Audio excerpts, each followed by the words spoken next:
Hello guys, welcome to my channel Cracky Z, and today in this video we will going to learn about chemical reactions and equations, and mainly we will going to learn about in this chapter is types of chemical reactions. This is third lesson of science textbook part 1.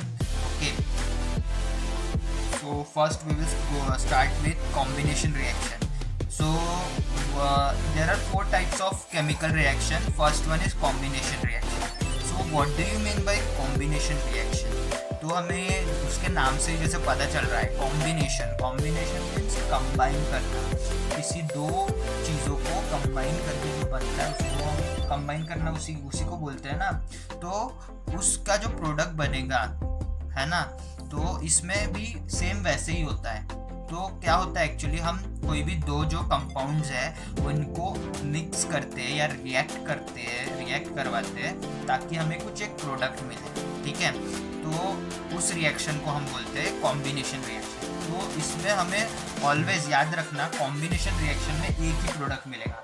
आपको ये तो समझ ही गया है कि reactants क्या होते हैं और प्रोडक्ट क्या होते हैं। रिएक्टेंट्स वो होते हैं जिसको हम रिएक्ट करते हैं ताकि हमें प्रोडक्ट मिले, और प्रोडक्ट वो होता है हम जब दो कंपाउंड्स को रिएक्ट करते हैं उसके बाद जो मिलता है वो प्रोडक्ट होता है। दो कंपाउंड एक कंपाउंड, ठीक है।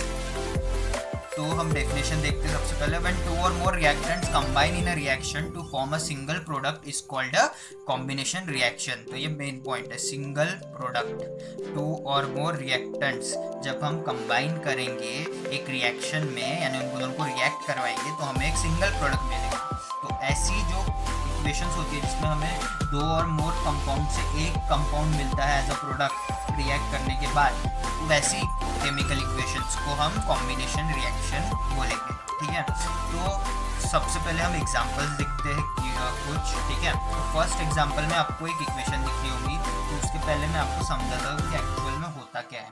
तो हमें सबसे पहले हाइड्रोक्लोरिक एसिड जो है, जिसको हम हाइड्रोजन क्लोराइड भी बोलते हैं, और हाइड्रोक्लोरिक एसिड सब लोग अपने घर पे भी देखते हैं, फर्श साफ करने के लिए भी यूज़ होता है। तो वो कॉन्सेंट्रेटेड डाइल्यूटेड रहता है, कॉन्सेंट्रेटेड नहीं रहता है। जो कॉन्सेंट्रेटेड रहता है उसको अगर हमने छू भी लिया तो हमारा हाथ भी जल सकता है, हाथ जल ही सकता है। तो हम वो यूज़ नहीं करते, घर पे डाइल्यूटेड यूज़ करते हैं। तो ये जो है, ये हम जो यूज़ कर रहे हैं यहाँ पे, ये कॉन्सेंट्रेटेड है, ठीक है। तो जब हम हाइड्रोक्लोरिक एसिड यानी HCl को एक टेस्ट ट्यूब में लेंगे तो, और फिर हम उसको हीट करेंगे, ठीक है। तो जब हम उसको हीट करेंगे तो हम उसमें कुछ ग्लास रॉड डालेंगे, ठीक है, और उसके अंदर हम अमोनिया का सॉल्यूशन भी डालेंगे, ठीक है। तो अमोनिया सॉल्यूशन और हाइड्रोक्लोरिक एसिड, ठीक है।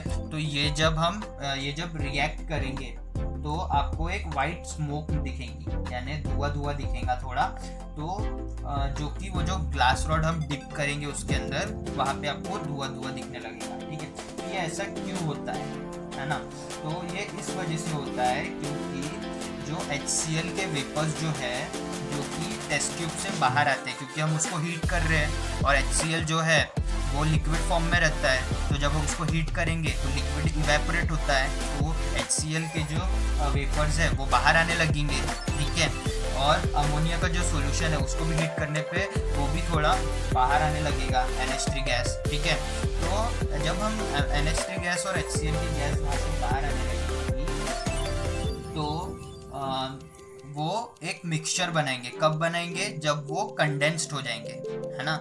जैसे अपन पानी ले लो, भाप, जैसे अगर हमने कोई बीकर लिया है और उसको हीट किया और उसके ऊपर हमने प्लेट रख दी, है ना, तो प्लेट के ऊपर पूरे ड्रॉप्स बन जाते हैं और वो कुछ देर के बाद है ना ड्रॉप दिखने लगते हैं। तो वो जो गैस रहती है वही लिक्विड हो जाता ना। तो वैसे ही आपको एक यानी थोड़ी देर के बाद कंडेंस होने के बाद आपको एक सॉलिड मिल जाएगा, जिसको बोलते हैं हम अमोनियम क्लोराइड। तो अमोनियम क्लोराइड आपको एज अ प्रोडक्ट मिलता है बाद में, ठीक है। तो ये जब रिएक्शन कंप्लीट हो जाती है तो आपको क्या प्रोडक्ट मिल रहा है? सॉलिड स्टेट में अमोनियम क्लोराइड मिल रहा है। तो इसलिए अमोनिया को जब आप हाइड्रोक्लोरिक एसिड या हाइड्रोजन क्लोराइड से जब आप रिएक्ट करवाओगे तो आपको क्या मिलेगा? NH4Cl मिलेगा, ठीक है। तो ammonia when reacted with hydrogen chloride we get product as ammonium chloride, तो NH3 plus HCl is equal to NH4Cl। आप ये केमिकल रिएक्शंस को बैलेंस भी कर सकते हैं, वैसे ये वाली जो इक्वेशन है ये बैलेंस्ड है, ठीक है। नेक्स्ट हम देखते हैं, अब थोड़ा पास लेंगे, जब आप मैग्नीशियम को ऑक्सीजन के साथ रिएक्ट करवाते हो तो आपको एज अ प्रोडक्ट मिलता है मैग्नीशियम ऑक्साइड, ठीक है।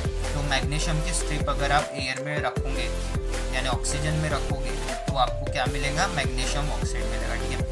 और फिर नेक्स्ट देखते हैं, इसमें सब में आपको सिर्फ सिंगल प्रोडक्ट मिल रहा है क्योंकि कौन सी रिएक्शंस है, कॉम्बिनेशन रिएक्शंस, और इन्हीं रिएक्शंस को हम कॉम्बिनेशन रिएक्शन बोलेंगे क्योंकि हमें एक ही प्रोडक्ट मिल रहा है, ठीक है।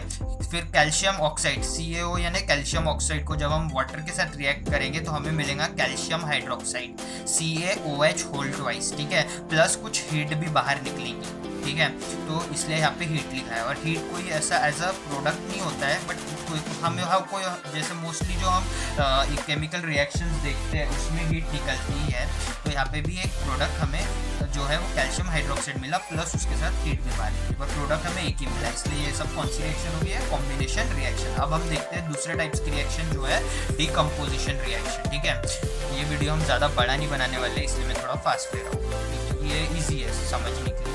और हाँ, एक चीज़ यहाँ पे ये जो दिख रहा है ना आपको, तो यहाँ पे एक और दो प्रोडक्ट को हमने कंबाइन किया है, ठीक है। प्रोडक्ट बोला रिएक्टेंट्स को यानी कंपाउंड्स को, और तो हमें कितना प्रोडक्ट मिला है, एक प्रोडक्ट मिला है, ये है हमारा प्रोडक्ट, ये है हमारे रिएक्टेंट्स, ठीक है। अब हम नेक्स्ट देखते हैं डिकम्पोजिशन रिएक्शन।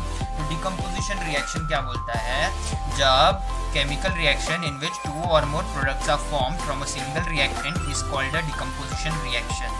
यानी अगर 2 or more प्रोडक्ट्स हमारे फॉर्म हो रहे हैं इससे एक सिंगल रिएक्टेंट से, तो हम ऐसी इक्वेशंस को क्या बोलते हैं, डिकम्पोजिशन रिएक्शन, डिकम्पोज होना, ठीक है। तो जब भी हमें एक रिएक्टेंट से 2 या 2 से ज़्यादा प्रोडक्ट्स मिलेंगे तो हम ऐसी इक्वेशंस को क्या बोलेंगे, डिकम्पोजिशन रिएक्शंस बोलेंगे, ठीक है। तो जैसे हम अभी कुछ एग्जांपल्स देखते हैं, तो अगर आपने शुगर लिया और उसको हीट किया, ठीक है, और हीट जैसे अपन जनरली घर में भी अगर हीट करते हैं तो कुछ देर के बाद आपको क्या दिखेगा, जब वो जल जाएगा तो आपको ब्लैक सब्सटेंस दिखता है ना, तो वो क्या होता है, कार्बन होता है ना। तो हमें जब वो जल जाता है तो हमें क्या मिलता है, कार्बन प्लस वाटर मॉलिक्यूल्स, ठीक है। तो यहाँ पे भी एक्चुअली में हुआ क्या, शुगर जो है वो ब्रेक डाउन हो गया, ठीक है, 2 कंपाउंड्स में, ये एक एलिमेंट मिल गया और ये कंपाउंड हो गया वाटर, ठीक है। Water is a compound of hydrogen and oxygen. तो हमें 2 क्या मिल गए, प्रोडक्ट्स मिल गए, एक कार्बन और एक वाटर। नेक्स्ट इक्वेशन देखते हैं, कैल्शियम कार्बोनेट को जब हम हीट करेंगे, ये भी हीट का सिंबल है, ठीक है।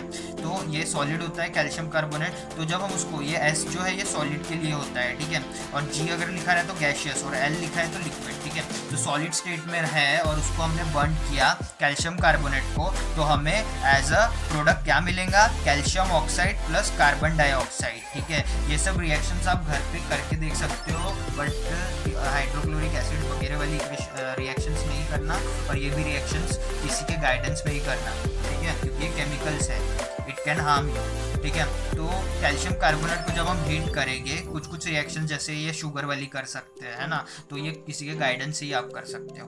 CaO, तो उसको अगर हमने यानी वो हमें एज अ प्रोडक्ट मिलेगा इन सॉलिड स्टेट, और कुछ कार्बन डाइऑक्साइड गैस जो है वो लीक होंगी यानी वो भी मिलेगी हमें एज अ प्रोडक्ट। तो जहाँ पे एक रिएक्टेंट से 2-3 प्रोडक्ट्स मिल रहे हैं, उस इक्वेशंस को हम क्या बोलेंगे, डिकम्पोजिशन रिएक्शंस बोलेंगे। ये रिएक्शन में देखते हैं 2H2O2 लिक्विड में है, ठीक है। तो हमें क्या मिला, 2H2O यानी वाटर मिला प्लस हमें ऑक्सीजन मिला, है ना। तो वाटर मिला और ऑक्सीजन मिला।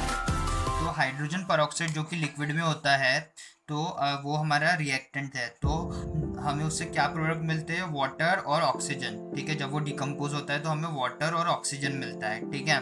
तो ये हमारी तीसरी एग्जाम्पल हो गया, ठीक है।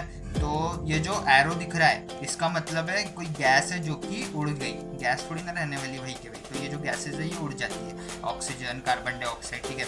नेक्स्ट देखते हैं, वाटर को जब हम हीट करो या कुछ भी करो तो हमें उस रिएक्टेंट से क्या मिलता है, 2 प्रोडक्ट्स मिलते हैं, वो वो है हाइड्रोजन और ऑक्सीजन, ठीक है। तो हाइड्रोजन भी उड़ जाता है, ऑक्सीजन भी उड़ जाता है। आपने भी देखा होगा बहुत देर तक अगर आप पानी को रखोगे तो वो इवेपोरेट हो जाएगा, ठीक है। तो अब इसको कैसे याद रखना, 1 रिएक्टेंट और ये 2 प्रोडक्ट्स मिल रहे हैं, 2 और 3 are products, 1 is reactant, okay. So इस तरीके से आप इसको याद रखना, बहुत सिंपल है, इजी है। तो अगर आपको पेपर में पूछा गया तो आप इसके बारे में लिख सकते हो, ये एग्जांपल्स भी आप दे सकते हो। सो थैंक यू गाइस, इस वीडियो में इतना ही।